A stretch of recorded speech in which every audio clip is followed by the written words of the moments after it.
Right. Hello, everyone, and welcome to our district administration web seminar here today, which is entitled Solving the Teacher Shortage from Within, Apprenticeship and Other On-the-Job Advancement Strategies.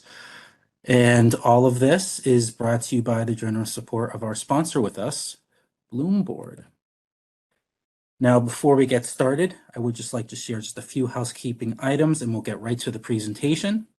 If at any time you need any technical support, please use the chat panel and you can find that. It's on the bottom right-hand side of your screen there. Then just select my name, which is Stephen Blackburn, and then just type in your question and message and I'll get back to you as quickly as I can. I'm also about to submit a phone number and access code in the chat that you can dial in. So if you want to listen in privately or if you don't have any speakers. So look out for that in the next few minutes as well. We will also be welcoming any questions that you have here today with the Q&A session that will be happening at the end of the presentation. You can submit a question at any time starting now. Just use the Q&A panel and you can find that. It's on the bottom right-hand side of your screen there, and then send your questions to all panelists. If you currently don't see the chat or the Q&A panels, just look again, lower right-hand side of your screen, and then just click on the expand triangle. The last point I'd like to make, and we'll get started, is that if you would like to access the web seminar at a later time, you'll be pleased to know that everyone who registered and all of you who are here in attendance, all of you will receive an email at some point tomorrow, and then that email will include a link to the slides as well as an archive recording. And now it is my pleasure to introduce our speakers that we have with us today, and we do have a full house, which is great. We have Dr. Vernon Ruffin, who is the superintendent of Waterbury Public Schools in Connecticut. Dr. Sean Imperatrice, and he is the Chief Academic Officer over at Clarksville Montgomery County School System in Tennessee. David Donaldson, and David, he is the founder and a managing partner at National Center for Grow Your Own. And last but not least, our moderator of today's event is Jason Lang. Jason is the founder and president over at Bloom Board. Well, welcome all of you for being here today. The floor, as they say, is now all yours. Perfect. You may begin. Love it. Well, thank you all for taking time to join us. I know this is a super exciting, super interesting, and obviously super urgent topic, given the sort of shortage issues. Really excited. I'll have the panelists sort of talk a little bit about and just introduce themselves as we sort of get jumping in here. But really, my name is Jason Lang. I'm the founder, president for Bloom Board. Obviously, I think the reason we're here is that we know we're in a pretty interesting time from an attrition standpoint, from a teacher shortage standpoint, and what that looks like. And so I'm going to try and make this as conversational as possible rather than sort of have us talk at you. And certainly if you have questions, please feel free to put them in the Q&A. If you want to put them in the chat, right, you can sort of put them there. I'll try and monitor those, and then we'll sort of talk through how do we think about, right, so the current shortage, what does that look like and where are we going? What we know right now is that both the attrition sort of problems that we're having, both the sort of the post-COVID world of substitute pools, right, are really low, right? We just know that the ed prep institutions right now are at historic lows. And so there is a lot of pressure on the sort of teacher pipeline. And we're just seeing this manifest itself in a whole lot of ways. And so I thought what we do just as a really sort of quick grounding here would actually just be to go around and have Dr. Ruffin, have Dr. Imperatrice just sort of talk through just sort of how you all think about, this shortage today. What are you seeing in your districts? And really sort of how is it most impacting you? And I think I'm at the NABSE conference right now. We have this really interesting conversation about what is the sort of impact of this sort of the teacher shortage on actual culture in buildings and in classrooms and on learning for kids. And so, Dr. Ruffin, I'd love to start with you. If you can sort of just give a little bit of a sense of like, what does it look like in Waterbury right now? How are you experiencing the shortage and what that look like? And then Dr. Imperatrice, we'll jump over to you. Absolutely, Jason, and thank you for having me on the panel.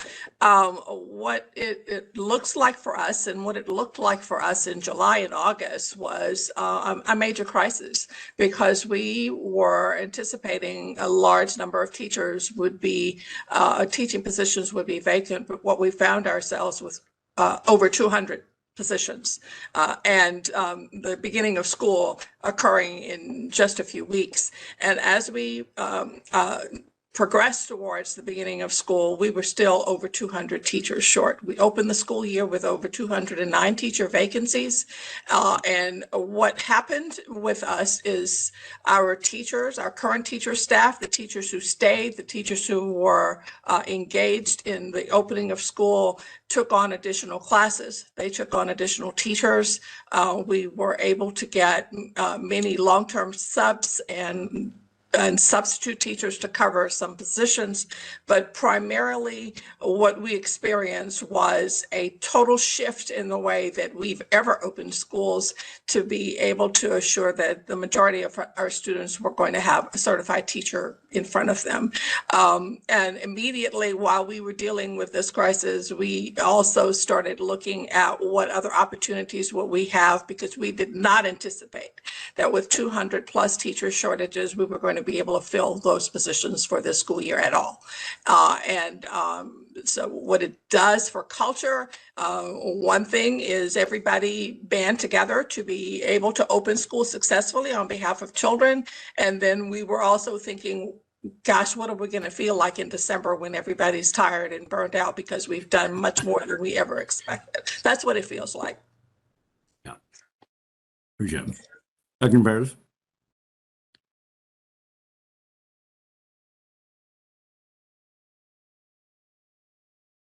Yep, sorry. You're currently muted, I Sean. think you're on mute there. Sorry about that. I echo what Dr. Ruffin has said. We would have been 170 teachers short if it wasn't for our teacher residency pipeline. So we're about 50 teachers short right now. We also contracted with an agency that does survey and coaching work around teacher retention. So we actually have some data. The company's called Upbeat. So the two areas in the survey that our teachers identify that are causing them the most stress is one, compensation. So we went with a 5% mid-year raise there. And the second piece was work-life balance, right? A lot of what Dr. Ruffin said, everybody's having to pull their weight in more in order to get through this time of a teacher shortage. So we actually have data to show exactly where our teachers, what they think and what they feel about teaching in this new environment. But we want to be part of the solution and not part of the problem. Love it. And can you talk a little bit about just sort of that class, that culture sort of side as well, just in terms of sort of how you think that sort of manifests itself and what that looks like? Well, yeah, we've had more resignations than we've ever had. I mean, people are stressed. Like I said, that work-life balance, they're having to teach through their prep periods. So we've started compensating them there. Oddly enough, in that survey, they have a lot of trust in their principals, and they believe their principals are doing everything that they can to help them. So that's good. And, you know, usually in times of crisis, if you've got strong culture in your buildings, people bond together, just like Dr. Ruffin said. In that majority of the situations, that's what it feels like. We've got 40 schools or over 40 schools. So we've got some hot spots that we need to continue to work with, but for the most part, we're doing well culture-wise. Yeah, and I think, I mean, certainly we've seen that come up quite a bit, is right, this idea that, right, again, educators at their core, right, it's really about the kids, right, it's about to sort of band together. I think that as this problem continues to come to a head here, right, I think the big concern is, right, what happens next if it doesn't feel like there's a change? Because you can band together and you can sort of step up and do the work in the near term. I think the real question becomes like, how do we start to show, and obviously I think that a lot of the reason y'all are here on this call is like, how do we start to show that there's some real actual end in sight and that there's actually some ways to change the structures so that we get some real progress and so that we can actually start to change some of that narrative. So we're going to sort of jump in here to sort of the background. Want to really sort of just start talking about like, what are we seeing that's really actually helping? And one, how do we start to change the narrative about what's, you know, if we just throw more money at, you know, the same things we've been doing, it doesn't feel like it's going to fix the problem given sort of all the moving pieces here. And so we're really sort of going to jump into sort of two new programs that y'all are working on, one on the teacher apprenticeship side, and super excited to have David Donaldson here has been really sort of leading across the country a lot of the apprenticeship work to talk about sort of the work with Clarksville, Montgomery, and that process, and then really jump into some of this idea of like a district U, sort of the district, almost like an advancement as a benefit program, and think about sort of what does it mean to start to create those programs. So we'll start off on the apprenticeship piece. I guess Dr. Imperatus would, or I guess first let's actually jump over. David, if you can give a little bit of an overview of like just sort of where the background sort of on the apprenticeship world has come from and sort of what that looks like. Then I'd love obviously to jump into sort of what does this mean in terms of the Clarksville Montgomery structure and how is Tennessee, Tennessee's gotten a ton of pretty amazing press and the work that you were starting there. But what does that mean? What does that look like in terms of where this is all going? Sure. So the first off, thanks for having me today, and a pleasure to be amongst Dr. Ruffin and Dr. Imperatrice. As far as where teacher apprenticeship, registered apprenticeship, and grow your own comes from, it comes from Dr. Sean Imperatrice. I want to always give credit where credit is due. It would not exist in Tennessee. Grow Your Own would not exist in Tennessee without his leadership and in partnership with Dean Prentice Chandler at Austin Peay State. And the registered apprenticeship and teaching would never have occurred unless Sean had said, "Hey, David, have you ever thought about doing registered apprenticeship for this?" And his patience with me when I responded, "What's registered apprenticeship?" And so for background, I know Sean, as people may be picking up on, because I was the chief of human capital at the Tennessee Department of Education. And so based on Sean's work at Clarksville Montgomery, and I know he's going to tell that story, so I'm not going to take away his thunder, but we used his work as a model to adapt across the state to eventually have 65 districts partnering with 14 different educator preparation providers based on Sean's work and based on the work in Austin Peay. And then the long-term process was leveraging this registered apprenticeship. And for context, apprenticeship, think about it like this: the same money that is used to prepare people to become plumbers or electricians or those in the culinary arts or IT for the first time in our history can be used to train people to become teachers. And Sean's work in Clarksville Montgomery, they are the first school district in the entire country to have the registered apprenticeship in the entire country. And so I wrote the application to the U.S. Department of Labor to get the occupation approved for Sean in Clarksville and Austin Peay State to have that first partnership. And that basically what you're looking at is how do we ensure ways that we can help with either the financial sustainability or potential expansion of the work that Clarksville Montgomery was doing in teacher residencies. And I'll just say one last thing before I turn it over to Sean, is that our goal at the state level during my time, and now I'm helping states across the country, and I'll put some stuff in the chat about that, but we want to create a world where an aspiring educator can become a teacher for free and get paid to do so. That is our work, and Clarksville has proven it was possible for the state of Tennessee, and then they've since proven it's possible for the entire country. And our work now, after I left the department, was to help other states and districts across the country do that. But what Sean did, I don't want to take away any thunder. So the actual implementation work he did, Sean, I'll turn it to you for that. Well, and just so everybody on the sort of call, like, again, when we think about changing the narrative around teaching as a profession, right, I think this is one of those key things, right? This idea, that sort of key highlight area that sort of David just mentioned, is the idea that we should live in a world where teachers don't pay for their degrees, right? That seems pretty clear. And that world's now actually possible. And that's a really, right, I sort of, again, give you both a ton of credit for sort of pioneering it. So Dr. Prentice, can you give a little sense of what that looks like, and sort of what that looks like, how it works, and sort of what it means at the ground level? Sure. And first, this work can never be done without partnerships. And so David Donaldson at the state, Austin Peay, Workforce Essential, Lipscomb University, Nashville State. It happens because people come together to find a real solution to a complex problem, right? And the teacher shortage and teacher diversity and the way we prepare educators, those are complex problems. And so the narrative right now is that, fewer and fewer people are going into ed prep programs to be teachers, which causes the shortage. But we have 80 spots a year for teacher residents. We had last year 188 candidates for 80 spots. So has to change is the way we look at preparing our teachers. And when we do that and we invest in our community, it also impacts the diversity of our candidates. And it also energizes the community as you're changing lives. So that's the real work of this is some people, a lot of first generation ethnically diverse candidates are in these programs, and their kids get the chance and their families get a chance to see them change the trajectory of their life and possibly their children's lives. So, and definitely impact the kids that they're teaching in the classroom. So what our program looks like is we really have 3 different types of candidates and 3 different types of pipelines. Okay, so the candidates we have that do not have a degree, those would be our graduating high school seniors, those would be our classified employees, and that would be our community members. If you already have a degree, then that would be community members and classified employees.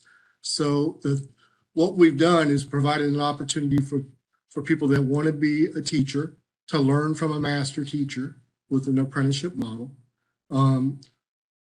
either a 1 or 3-year program. If they do not have a degree, they're going to be in a 1-year program. If they have a degree, they're going to be in a 1-year program. So either 3 or 1 years. And we do have opportunities in those 1-year programs for the candidates to earn their master's degree too, free of charge. So they're paid as a 7-hour-a-day paraprofessional or educational assistant. We call them teacher resident. And then they take 1 to 2 classes a week, depending on the program. The 3-year program, they're taking 2 classes a week for 3 years, through the summer, constantly taking classes. They're 8-week classes.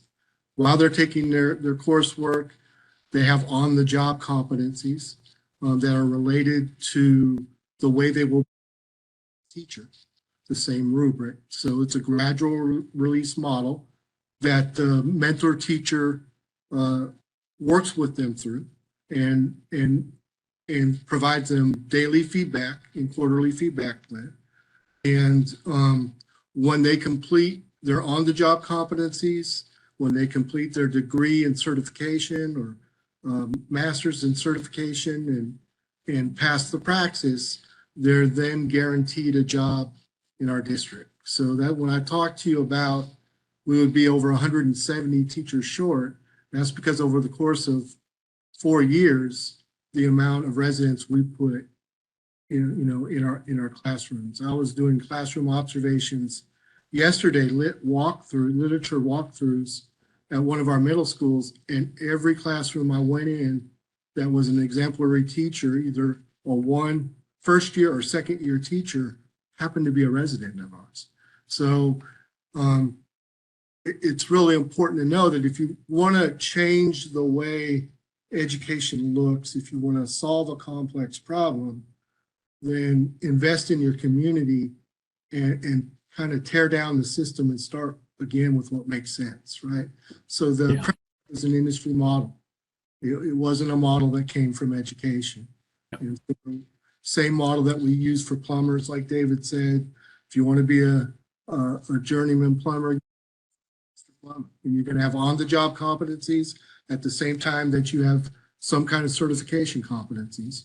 When you master both of those areas, and you become the journeyman plumber. But that's the same concept we're using here with our teacher residents.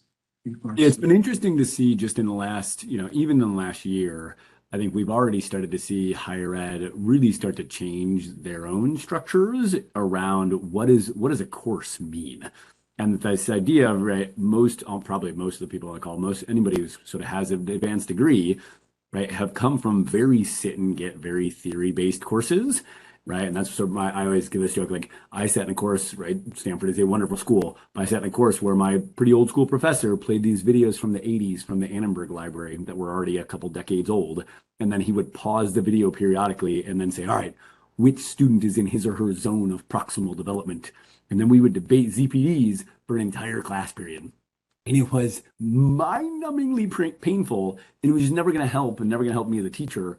And right, the idea is like that should go away in general as just sort of theory-based, right? Sit and get learning. But in the specific context of how we prepare teachers, that's a wholly different world than actually saying, all right, you as a teacher can now earn this degree on the job using your actual classroom practice, using videos of your practice, using your lesson plans, your student work, and that shift is all of a sudden, right, going to change the way higher ed happens. And I think it will have pretty amazing ripple effects in all sorts of industries. And it's weird that education will get to lead the world in some way, versus sort of be a little bit of a laggard at times. And so I'm just interested in, like, as you think about the on the job, and certainly if you have other Q&A, please feel free to add them. But John, I'm interested in, as you think about sort of the way that the teachers have gotten some of that training, because again, I think you started to allude to it, like, have you all started to get a sense of like that on the job training that is also part of their degree, how that sort of has helped, and how that's not only helped them stay longer, but also just actually be more impactful in terms of their practice? Yeah, so we've done some initial research, and the two areas of statistical significance in our research are that principals believe that residents that have become teachers are more effective than traditional first-year teachers. And the residents that have become first-year teachers feel like the wraparound support and the mentoring that they received in the classroom and the on-the-job competencies have made them better prepared for their first year of teaching. See, the traditional model has yielded us, after 3 to 5 years, the research is 50% of teachers are leaving the field. So when you've got 12 to 13 weeks of student teaching, you really don't know what you're in for, right? Yeah.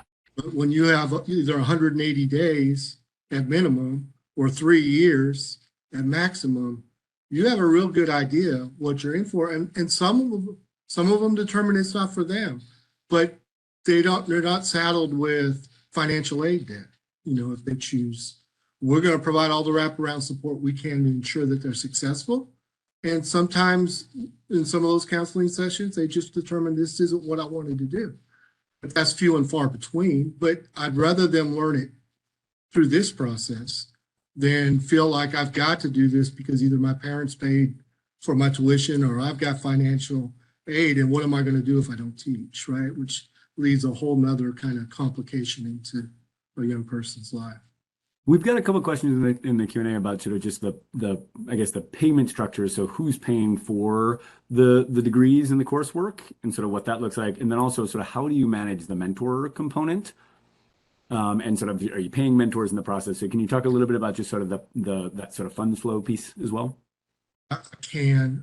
So I don't want to mislead anybody that just because you become an apprenticeship that education is free. There's a number of funding pieces that we've worked into this. Some of it's general purpose funding that we kicked off with for our first. The other was David Donaldson helped us out a lot. We came to him with an idea of what we call a class size waiver in the state of Tennessee. Let's say in kindergarten, you have to have an average of 20 students. You can't have a maximum of 25, but in all your kindergarten classes, it has to average 20. So we proposed to David, why don't you let us go past the average, but not past the maximum? And so if you have 101 students, instead of having 6 teachers, now we have 5 teachers. With the cost savings of that 6th teacher, we've now paid for 2 parapros. We've paid for their practice support. We've paid for their tuition. So we used existing money. I also used title money. I've been over title funds for 15 years supervising. And what I saw was people bought a lot of materials 15 years ago with title money. We had book rooms in buildings, and sometimes the books never got unwrapped. There's just a lot of money coming to schools. Then we kind of went to class size reduction, but then the teacher shortage hit. So what better way to use title money, which is funded through the feds for equity, than put residents in your lowest socioeconomic schools and fund them and let them become future teachers. When we did that, we saw things change immediately. We saw discipline go down. We saw students being more successful in those lower socioeconomic schools. And as far as the mentor question happened, we in the elementary schools we call our mentors MCLs, and what they do, and that's a mentor classroom leader. And what they do is they have two residents. They not only coach the residents and model for the residents, they model for the rest of the teachers on that team. And what you see in lower socioeconomic schools sometimes is they have the least experienced teachers. So if they can mentor for the residents and use the residents on their team to either do intervention, and at the time they're doing intervention, they can model a literacy lesson for a young teacher. So we use those MCLs, and they make $6,500 more above their contract to do that. What that does is it gives a teacher that wants leadership opportunities an opportunity to lead and not leave the classroom, but it also provides the ability to scale effective practice throughout the residents and the team. So that's how we use our mentors. We make sure they're the best of the best. The other thing it did is it brought 12 teachers from higher socioeconomic schools to those lower socioeconomic schools, which totally reverses the trend of what you see nationally of veteran teachers going to higher socioeconomic schools. Love it. Yeah, I mean, certainly I think what we've seen across country is, right, the more districts really start to look at, right, what you're budgeting right now for fully staffed classrooms doesn't account for the fact that districts don't pay provisionally licensed or long-term subs, right? They don't pay them the same wage. And so there is additional savings that's already just inherent in the general fund in the savings of the budget to pay for those degree programs. And so that's one big bucket. In addition to, obviously, there's Pell eligibility, there's other grant funding. And I guess, David, there's a question in here around sort of, is the program available in California, right? And sort of how does that fit into some of the broader landscape? So I don't know if you can talk a little bit about just the national network and some of the national funding, right, sort of structures that are out there for apprenticeship funding, given that that's obviously a pretty burgeoning and sort of exploding area. Yeah, sure. So technically, the occupation of a K-12 teacher was approved just a year ago last week. So this is still an emerging field, with Sean and Clarksville being the first program approved officially in January. Since then, I can tell you that we've launched a national registered apprenticeship and teaching network for states. We launched in August with 7 states. Today, we're at 12 states. We actually believe we're adding 13 as of tomorrow morning. And we have more. We've added states each month since we've launched. These states are all states that either have a registered apprenticeship in teaching or have committed to pursuing it. We actually submitted for 2 different states just this week applications. And so point is, it's definitely, the momentum is there. This is a national movement now, really exciting to see. And so as funding, I appreciate what Sean and Jason said about funding, because Sean's exactly right. We never want to be accused of being snake oil salesmen. Apprenticeship in and of itself is not a silver bullet. It is not going to cover the full costs. And if you do not drive down the cost of tuition to begin with, that's a problem in and of itself. If you're paying $40,000, $50,000 per person, that defeats the purpose. You're going to have a cohort, but you'll have a cohort of 2 people. And so I think it's really great to see the work Bloomboard's doing, partnering with ed preps across the country on their innovative model. But the funding that Sean and Jason were speaking of around subs, around title funding, other things we'd add, look at your Perkins 5 funding, for high school grow your own, as well as grow your own for future CTE teachers. One thing we did at the state level is the state has the ability to leverage its economies of scale to drive down costs, but also we had a requirement that said everyone must graduate dual endorsed in either special ed or ESL.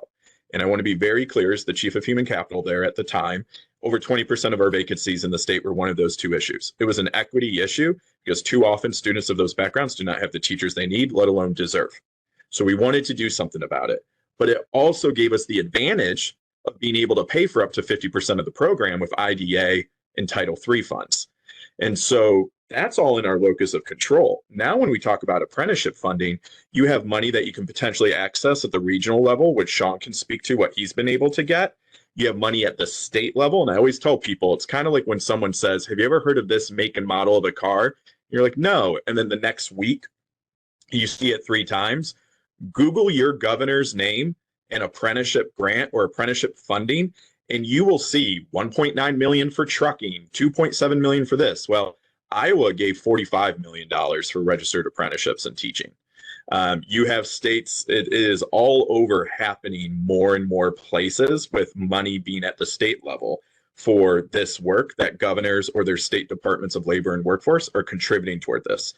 And then finally, at the end of August, Dr. Jill Biden, along with Secretary Walsh and Secretary Cardona, announced a $100 million grant opportunity opening this winter that will prioritize registered apprenticeships for the teacher occupation for new or expanding programs. So you have potential just on labor money alone to access at the regional level, state level, and federal level. And with the big one that is very interesting, and I'll let Sean tell the story, but WIOA funding and the flexibility, what that can allow. And I won't take that away from him. But in closing, I would just say we keep adding more and more states pursuing this.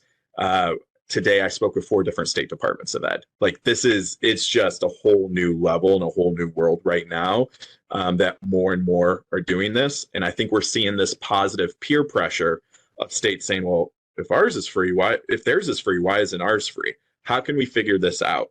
And so whether the state invests in it, whether districts invest in this, but I'll just say 2 things. It's never made sense to me that folks go to a university, pay tuition to provide free labor to a school district called student teaching. Why is a university charging money for that? That makes no sense in and of itself. And so one of the components of registered apprenticeship that is a significant game changer is you must be paid during that clinical internship student teaching experience. That in and of itself is a massive equity issue. We all know career changers who say, I'd actually be willing to pay to go back to school, but I can't afford to quit my job for that. And then second, why do we do tuition reimbursement? Doesn't make sense to me. We need to, and I'm a former, before Tennessee, I ran talent for Detroit Public Schools. We need to proactively invest in the parapros, cafeteria workers, bus drivers, parents, tutors, subs who have already invested in us for the last 5, 10, 15, 20, 25, 30, 35 plus years by paying for their tuition up front. Yes, they're going to make a commitment to teach in our districts for X amount of years, but why do we have people doing tuition reimbursement? They don't have the ability to take out the funds to begin with. And I say this, and I know I said I was in closing, so I apologize, but I'll get off my soapbox in a second. My father's a West Point alum. He got to go to school for free for committing to public service in the military. But my mom was my school cafeteria worker. And she taught Sunday school and vacation Bible school for over 2 decades. Solely due to financial barriers, she was not able to become a teacher. She was not able to go to college. Teaching is a public service. So if military is a public service and you can go to school for free via the GI Bill or opportunities like West Point, the Naval Academy, why do we not have opportunities for people to become teachers for free? Oh, wait, we do now. And that should be the way and the only way it is as we move forward. So. And what I think is interesting, and sort of you allude to it, is it really, and it actually segues to Dr. Vern's sort of side of this world. It's just like, at the end of the day, right, we're, as education as a field, we're used to teaching, right, and the teaching profession and the teacher sort of advancement and licensure world being sort of a thing that the consumer, the teacher, had to figure out. And in the same way, right, Target will now pay for a bachelor's degree, right? Starbucks, right? Amazon. A bunch of employers have realized that their talent pipelines in the corporate world are now contingent on them actually starting to really start to hone and own and build, right, systems of support and advancement for teachers. And so I know there's a couple other questions around sort of this, but I want to make sure we can sort of jump over to Dr. Ruffin, and we'll come back to some Q&A. But Dr. Ruffin, as you think about sort of this idea of like, you know, the vision you have around Waterbury U, right? How do you think about this? Because I think often what we're trying to see is like, how are employers, right? In the corporate world, we see it because the talent pipeline is obviously short and people are talking about, you know, that sort of world. But I do think like what you all are doing is really interesting and innovative around this idea of, can you start to pull in the benefits and use this idea of advancement as a benefit, not as necessarily reimbursement, to David's point, but how do you think about advancement and benefit? How do you think about sort of the program, and how do you think in sort of what's been the impact so far as you've all started to launch it? What's that look like today? Well, for us, it became a response to something that was totally disruptive. We've heard about a potential of teacher shortages for a very long time, but if you were not experiencing it at the time, it was not something that you really were immediately dealing with. We had a teacher shortage before this school year, and when we noticed so many teachers leaving, I pulled together a group of teachers and asked them, so what is it that makes you stay? I wanted to know what Waterbury Public Schools had that had such a deep commitment from some who chose to stay while others were leaving, and leaving in large numbers. And interestingly, teachers shared that while money was perhaps one of the top issues, it wasn't the only thing. Relevant professional development, a say in the meaningful and the relevance of what they were going to participate in, and even to share with us, it would really help if you paid for our master's degrees. So we wanted more responsibility. Teachers wanted to have more influence. They didn't necessarily want to be an administrator, but they wanted to have more influence over the teaching and learning. So I like to think of Waterbury U as a response to and a creation of teachers for teachers. And it wasn't only teachers, it's administrators, paraprofessionals, all of our staff, all of the staff members that you both mentioned, because we wanted an investment in the people in Waterbury. We wanted to establish a grow your own. We found during those conversations that we had a large number of people so totally committed to Waterbury, they didn't want to leave Waterbury. But also in obtaining a degree, they didn't want to have to quit their job to earn that certification and then later on have to come back, because no one wanted to stop earning a salary while they obtained a certification. And so we had to overcome several barriers. We participated with several alternative programs and alternative certification programs, but Waterbury U and the response that we got from Bloom Board was really what we needed in Waterbury to develop grow our own model while investing in our teachers and our paraprofessionals and our staff to continue to grow and to have relevant professional development. Developing that whole career pipeline was very important. And how can a teacher or a paraprofessional or an administrator advance in their salary steps? That was very important, not just going back to school or classes, but how can you advance on that salary scale? Because salary is still an issue. Thus, we have the creation of Waterbury U by a very creative staff that I have here in Waterbury. Our Human Capital Department worked very closely with our teachers and with others to create, along with Bloom Board, this amazing platform that allows us to be able to start this. And we began implementation in the fall of this year.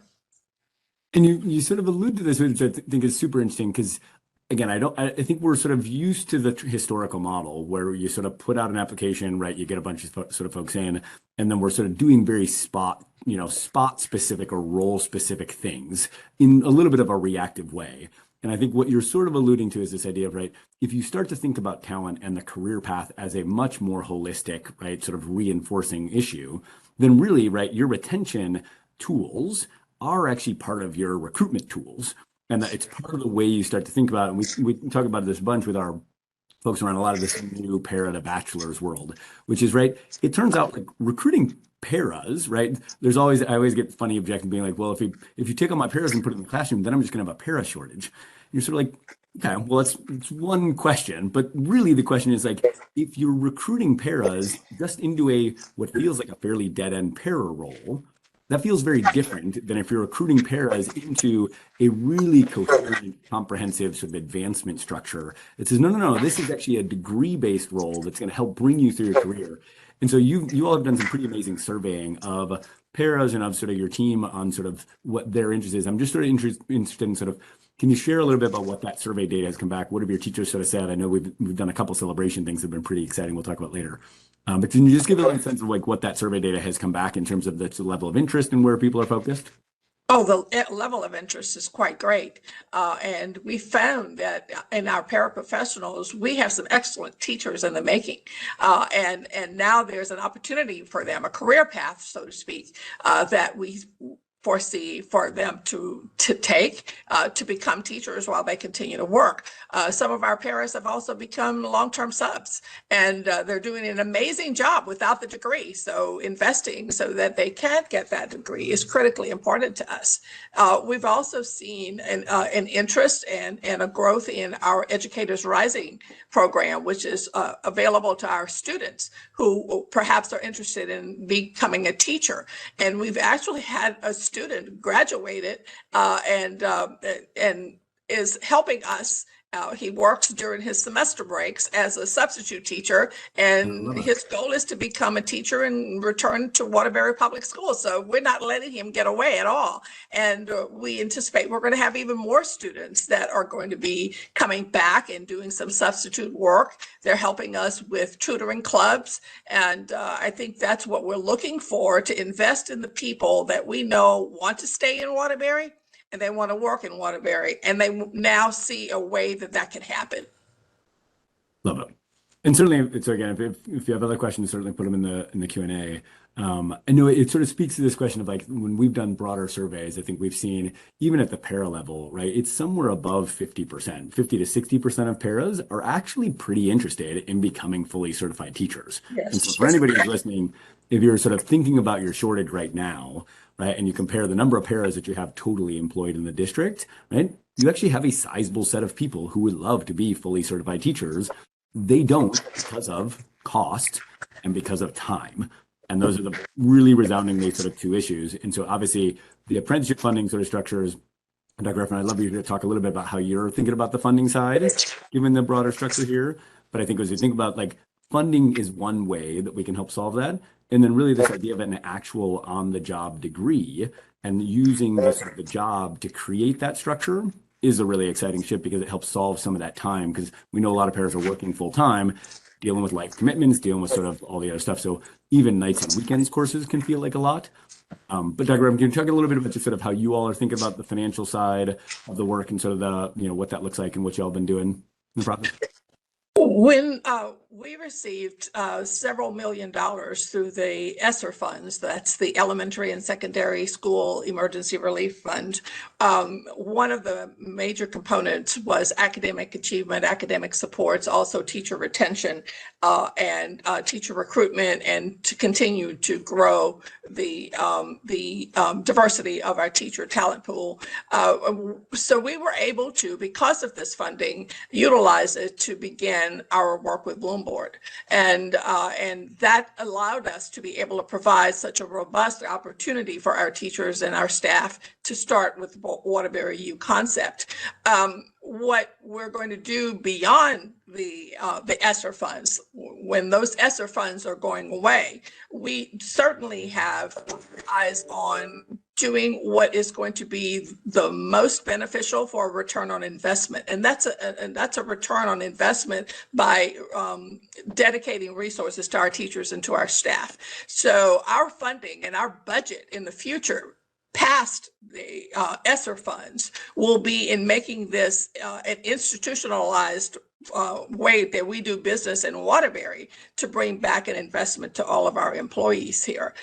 It is also going to allow us to stop doing those things that no longer work, that had cost an inordinate amount of money, to put it into the one place that we know we have to invest in, that's in people. Our budget has increased based on our funding source in Connecticut, which is different than Tennessee, but and then we have unions also in Connecticut.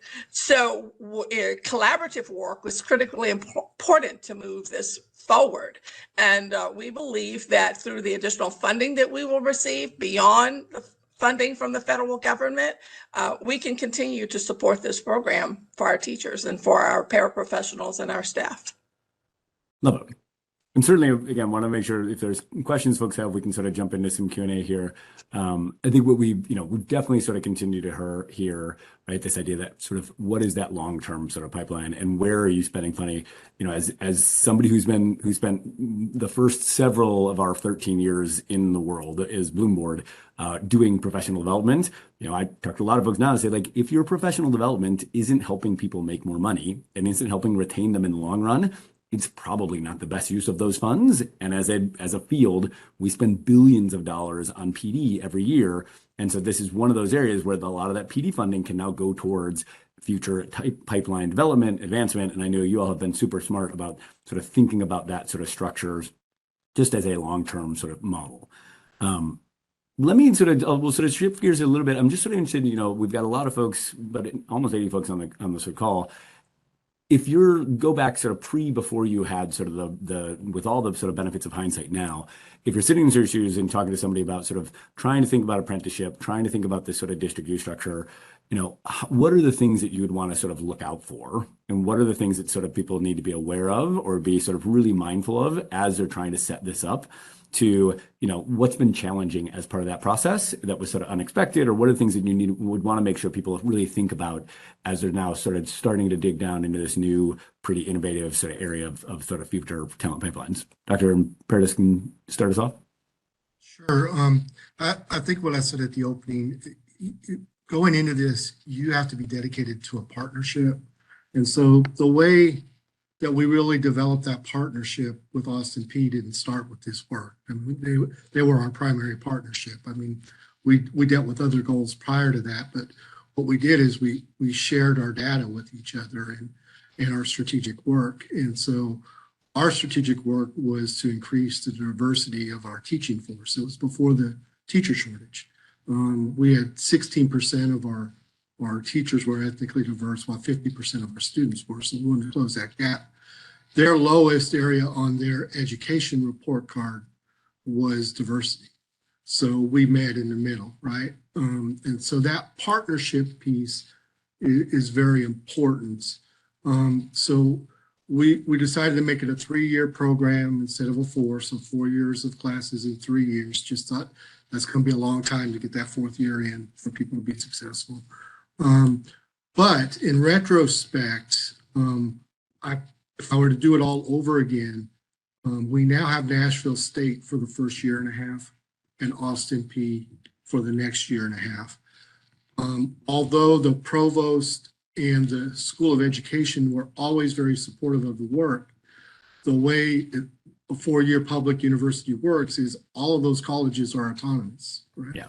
So we requested as part of this deal, FERPA sign off from our candidates and what they call D2L access. So we could see assignments and grades and we could provide tutoring support in between their classes.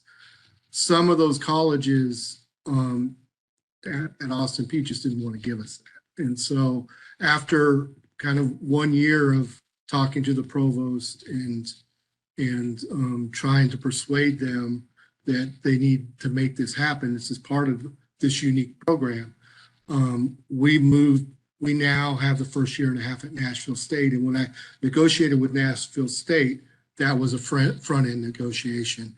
And it provided some benefits for us. One is, a community college gives us a greater latitude of who we can accept.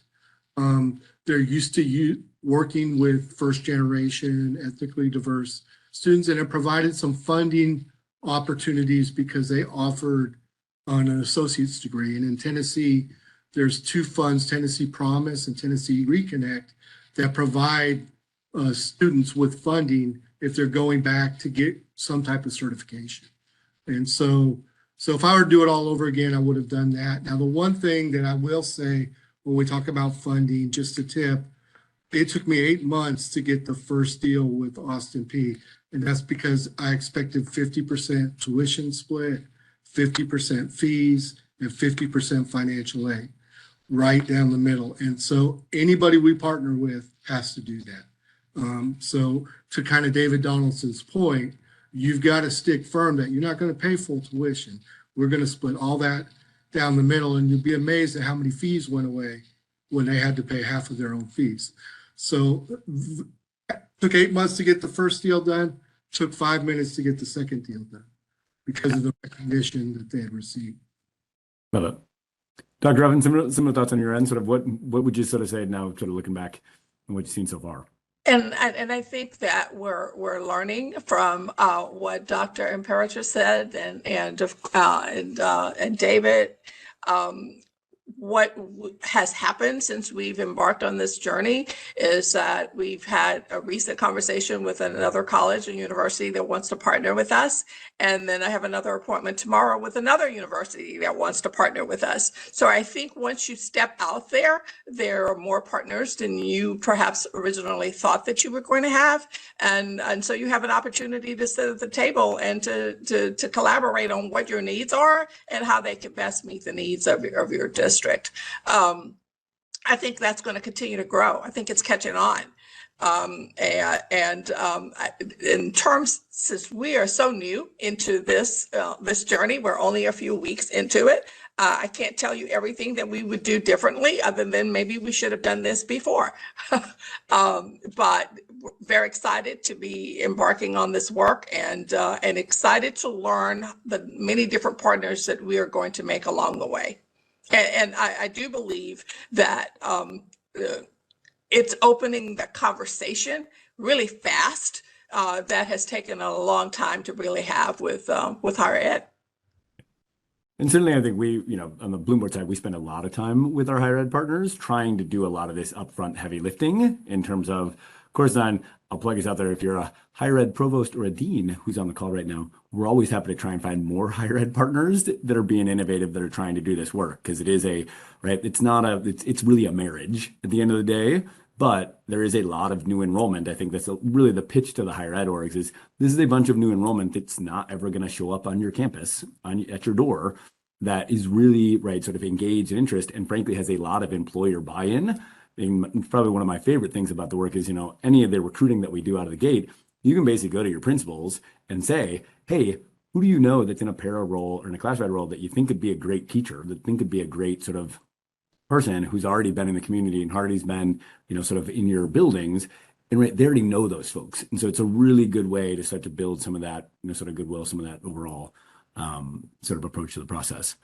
There's a question in here that we didn't get to, a really bit about sort of the broader, how do you sort of think about toe in the water sort of exploration versus long-term commitment? And I think this is, there's a little bit as we think about sort of candidates and how to sort of really entice them and sort of lock them down, obviously financial support's big, but how do you think about sort of the move away from hey, this is something like a trial run to really how do we sort of get people deep into the program and get deep into the sort of programs? Have you all seen how that works and sort of, especially for younger, newer teachers, sort of ways that you're thinking about trying to lock them down or sort of get them deeper? Well, with us, it was purely that apprenticeship model where I was visiting industry we've got a lot of industry here in Clarksville to kick off some apprenticeships with industry. And I was doing that with the Economic Development Council and with our workforce president. And what I noticed in an apprenticeship is that the plumber was working on their on-the-job competencies, and they were working on their certification competencies. But in between that was like a job coach, right? That helped them with either on the job or with their certification piece. And so we kind of stole that idea, and we called an educator pipeline facilitator. So for each one of our pipelines, we have somebody that helps with the wraparound support that's needed, whether it's tutoring, whether it's goal setting, if it's mental health support. And then when we got the apprenticeship, it provided the opportunity for economic support. So the best way I can say this is, yes, school districts can get money for every apprentice they have for tuition and books. Doesn't pay for everything, and even salary. But the apprentice, if they meet certain economic standards, can get money too. So the best illustration of this is we had a single mother of 3 kids whose car broke down a couple months prior. She put it on her credit card, maxed out her credit card, car broke down again. Once she signed as an apprentice, we handed that over to workforce. All of a sudden, they paid off her car repair. They gave her monthly gas money. They gave her monthly child care money. Wow. So that type of wraparound support where it's emotional, where the academic, goal setting, and economic support, I think of it in those terms. If you can address those barriers, because those are the challenges of getting through college for first generation and some ethnically diverse candidates, that's the way we need to approach it. And the programs that started after ours that do not provide that are not going to be real successful. If you read the research, that wraparound support is essential. But I look Can you talk a little bit? Do you have data yet on the success rate in your sort of program so far? Yeah, in our 1-year programs, about 97% completion. Those use the degree and 97% retention. Now, we just had our first 3-year cohort graduate. They're in classes right now. Of course, right now we've got 100% retention that finished. We had 73% of those that started with us in the 3-year program finish with us. I will tell you the last boundary to fall, in my opinion, is praxis. Yeah. Because praxis is a challenge. So we have about 60% of that first year group are the 3-year group that's in the classroom that's passed all their praxis. So the others are on permits, but we've got to get them through between 1 to 2 years. So I'm working in Tennessee with some legislators on doing what they did in Alabama, where they've got some flexibility to the praxis scores. Like their GPA can knock 5 to 6 points off the praxis score. And if we can do that, our average GPA in all of our cohorts is 3.55. Love it. If the Department of Labor has said your on-the-job competencies are adequate to give us an apprenticeship, and that the college competencies are adequate to give us, and they take the EdTPA, which is a portfolio score, at just as any traditional college student or better on it, then why should the praxis prevent them from teaching? And we've already seen, I have grand, we can talk about this soapbox later, grand aspirations for using portfolios as an alternative to praxis. And there's a lot of building momentum for that. And so we're pretty excited about where that's going. I guess we've only got a couple of minutes left here. The last thing I do want to sort of talk about and just sort of, I know sort of we've spent a bunch of time and really this idea of recognition and celebration. And so if you can share a little bit of one of the biggest opportunities and what we hear from teachers regularly is the recognition and the celebration of teaching and of them and of their craft is one of those areas that people just feel like it's missing right now. And so we'd love to hear, Dr. Ruffin, you can start us off, and if you have any sort of final thoughts as well. How are you all thinking about recognition, and sort of how have you seen that play in to just sort of the excitement level that's building? Because it's pretty amazing how much excitement is going on right now in terms of the work. And then Dr. Burgess, you can sort of finish us off in the same sort of recognition sort of lens in the world. This was an exciting day for us. We celebrated the 80 staff members who are the first cohort in our Waterbury U. And we celebrated in a nice venue. We had gold keys that were made for the staff members who are taking on their first step, and certificates. My board chair, President Ann Sweetie, is pictured here, along with one of the teachers who is taking their first step in this initiative. We also plan on continuing to celebrate and to recognize by seeking the opinions and the feedback from this first cohort in helping us to continue to design cohort number 2, and to encourage others and to speak to others about how they're applying what they're learning in the classroom, because it's all actionable. I think that's one of the many best features of participating here, is that you actually get to do and to practice what you're learning. So it's applicable, it's relevant, it responds to what our teachers and our staff said that they wanted. So we plan on continuing to celebrate by recognizing that our teachers and our staff are going to give us feedback on how to continue to design this in Waterbury. Love it. John, what are y'all doing for a recognition sort of celebration given the work? What have you seen work well? Yes. So specifically to the teacher pipeline, we have a signing day. So just like for athletics, they invite their family. We invite all of our partners. David Donaldson's come to them before. And so it's real neat to see the high school parents, or high school students' parents stand behind them, and the community and classified employees, their kids stand behind them as they sign a commitment. So what they commit to is to meet, the expectations of the university and the job expectations of a teacher resident, and then to give us in return the equal number of years we put into them. So a 1-year program, 1 year, 3 year, 3 year. But the research is clear about residencies. You get about 87 to 88% nationally retention rate. So that's what we do. And then with all the national attention we've gotten, it's allowed many of our residents to be showcased. I mean, they've been we've had CBS, we've had ABC News follow residents around. We've had multiple articles, multiple new radio station. And so that, and then the natural ceremony of their graduation, right, is always a wonderful celebration for our employees that are not residents, just our employees right now. Our education foundation has provided grants to increase recognition of teachers at the school level. So what the administrative team does is get with their leadership team and they write a grant for how they want to celebrate each other in their building. And so over 50% of our schools have been awarded those grants. So what I like about it is from the ground up. It's not the district telling you how to celebrate. You guys are deciding what to do with that money to reward your teachers and staff for a job well done every day.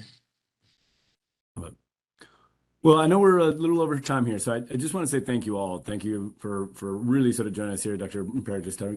Ruffin, David. Really appreciate the time. I think this was a really helpful, really useful, really interesting conversation. I know it's really sort of important. So thank you all so much. Stephen, I think we're going to close this out. Yeah, definitely. And like you were saying, we're right at the top of the hour. That said, if there were any questions that you did submit that we didn't get to today, we at DA will be sharing all those questions with our partners at Bloomboard, so they will get back to your questions individually after today's webinar. And actually, as I go through my closing slides in just a few moments, please feel free, just continue submitting any of your questions if any come to mind, and I'll make sure that they're sent over to Bloomboard.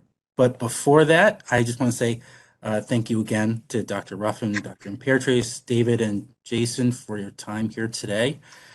And of course, thank you to Bloomboard. And I'd also like to just take a minute just to thank you, our audience, for all of you for joining us here today. For those of you who particularly enjoyed what you saw, there are many more upcoming web seminars like this one that are provided by us here at District Administration, which is the leader in editorial coverage of news, trends, as well as current issues in K through 12. We have a wide range of readers who subscribe for free to DA, and they stay up to date with us in our print magazine, online, newsletters, as well as web seminars like this one. And also, if you would like to watch this web seminar again, or, for those of you who believe that, what you saw would be helpful to your colleagues, I'm sure that is the case. You'll be pleased to know that our team at DA, we will be sending you an email at some point later tomorrow. And in that email, it'll include an on-demand recording of this web seminar, as well as a link to the slides. So look out for that as well. So with that, on behalf of DA, this is Stephen Blackburn. Thanks, everyone. Take care, be well, and stay safe. Thank you very much, everyone. Thank you.